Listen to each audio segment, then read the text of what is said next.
अंतराल इसी मदरसे में कराते थे। ये आरोप आप पर क्या कहेंगे? भाई, जिसको जबरदस्ती मुसलमान बनाया हो या धर्म परिवर्तन कराया, कोई मीडिया के सामने आया? कोई सबूत आया? कोई सबूत है? धर्म अगर कोई बदलेगा अपना तो अपनी मर्जी से बदलेगा। इस्लाम 1400 साल पहले दुनिया में आया।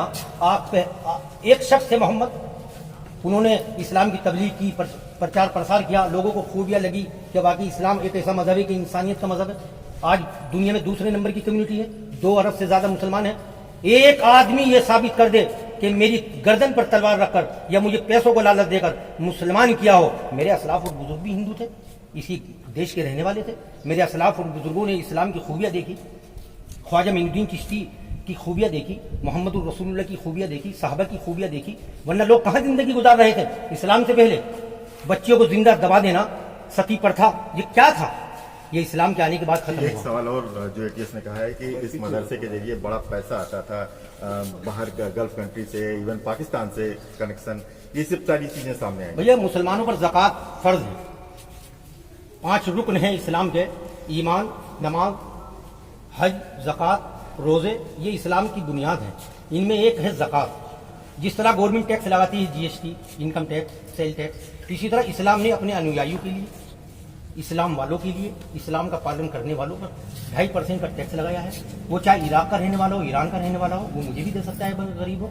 अब उस पैसे को आप हवाला समझ ले या उस ब्लैक मनी समझ ले, ये तो गवर्नमेंट की समझ है, ये पुलिस समझेगी। ये तो मुसलमानों ने मुसलमानों के उत्थान के लिए दिया है, मुसलमानों की तालीम के लिए दिया है। वो मौलाना कलीम को दे दो या दारूम को दे दो, किसी को दे दो। मौलाना अच्छा काम कर रहे थे, बच्चों की तालीम का इंतजाम कर रहे थे, तो मौलाना को दे दिया। मौलाना ने सारा रुपया बिल्डिंगों में बच्चों की तालीम में लगाया है, गरीब बच्चियों की शादियों में लगाया है। एक आदमी ये बता दे कि ब्लैक मनी का 1 रुपया मौलाना कलीम सिद्दीकी की जेब में आया हो। मौलाना कलीम पर जितना पैसा आता है सब मुसलमानों की और गरीब बच्चों की परवरिश पर लगाते हैं, उनकी तालीम पर लगाते हैं। मौलाना साहब का पाकिस्तान से भी संबंध के बारे में बात कर रहे हैं। भाई, पाकिस्तान हमारा छोटा भाई है, हमारे रिश्तेदार हैं। वहाँ पॉलिटिक्स वालों ने, राजनीतिक लोगों ने आपस में द्वेष के कारण ऐसा कर दिया, वरना यहीं से तो कटा हुआ है। वो हमारी रिश्तेदारियां हैं, फुलत वालों की रिश्तेदारियां हैं। क्या वो हमारे खून मिट जाएंगे, हमारी रिश्तेदारियां खत्म हो जाएगी? मौलाना कलीम सिद्दीकी साहब के या इस गांव के भी वहां संबंध होंगे, हमारी रिश्तेदारियां होगी। किसी के भाई चला गया सन 47 में, किसी का चाचा चला गया, परिवार में 4 आदमी थे, 2 वहां चले गए, 2 यहां रह गए।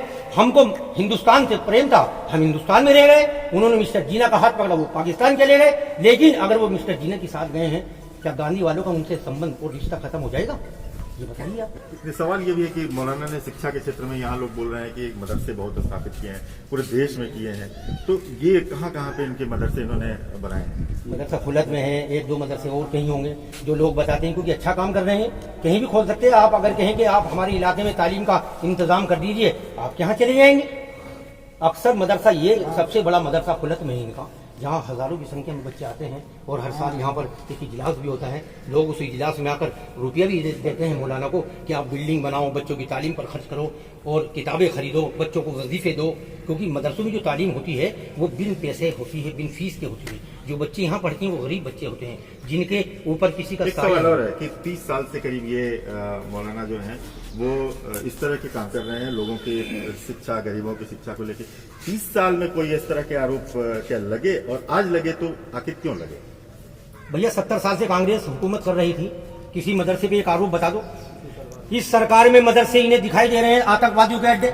मैं ये कहता हूं कि मदारिस में एक दफे क्लास तो अटेंड करके देखो, किसी मौलवी की शरण में आकर तो देखो, अगर जिंदगी न बदल जाए। इस्लाम की तालीम ने उन देहरियों की, उन लुटेरों की जिंदगी बदल दी जो कातिल होना चाहते थे कि मोहम्मद को कत्ल कर दें। वही दुनिया के सबसे बड़े अमीर बने, जिनकी 22 लाख मुरब्बा मील को हुक्मरानी नहीं, हजरत उमर, इस्लाम के दूसरे खलीफा। ये बेबुनियाद बात है जब से भाजपाई मदरसे में आतंकवादी सेंटर दिखाई देने लगे।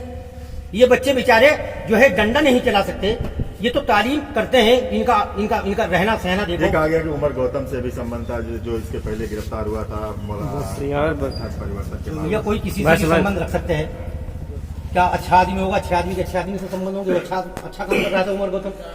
ये संविधान ने हक दिया है अपने धर्म का प्रचार करने का। ये बीजेपी का देखने का नजरिया गलत है। नहीं, हमें संविधान ने हक दिया है ना। हम रुके क्यों थे यहाँ पर? गांधी के साथ हम क्यों गए थे कि हमें यहाँ पूरी जो है आजादी मिलेगी, अपने इस्लाम के लिए हमें पूरी आजादी मिलेगी, इस्लाम को फैलाने के लिए आजादी मिलेगी। हाँ, एक आदमी आकर बता दो पूरे हिंदुस्तान में किसी भी सूबे का कि मुझको जबरदस्ती मुसलमान किया गया है, मुझको पैसों का लालच दिया गया है, मुझको और लालच दिया गया है कि आप मुसलमान हो जाओ। इस्लाम अगर कोई कबूल करेगा सब कुछ छोड़ कर आएगा, क्योंकि उसके घर वाले तो खुद निकाल देंगे तुम मुसलमान हो गए। अगर ये इस्लाम अच्छा मजहब ना होता तो दुनिया की बड़ी बड़ी नामचीन हस्ती टाइसन जैसे को देखो मुसलमान हुआ है। तो ये